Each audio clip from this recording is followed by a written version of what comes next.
अब मैं एजाजुल हक ग्रुप को नाते पाक के लिए आवाज देता हूँ, आए और नाते पाक गुनगुनाए। अस्सलाम वालेकुम वरहमतुल्लाहि वबरकातुहू। नाशरी मलाइक आज लेकर ये नबी के जाफिजा आए, जनाबे आमिना के घर मोहम्मद मुस्तफा आए। गरीबों के मुआविन बेकसों के हमनवा आए, शहे जिनको मलक खैरुल बशर खैरुल वरा आए। रईसुल आलिया आए, इमामुल अंबिया आए, वो खत्मुल मुरसली आए, वो महबूबे खुदा आए।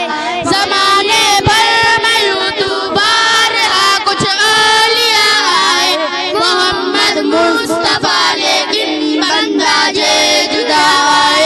फकीरी में शहंशाही का रुतबा था जिन्हें हासिल, वो उल्फत के पुजारी पे करे सब्र और रजा आए।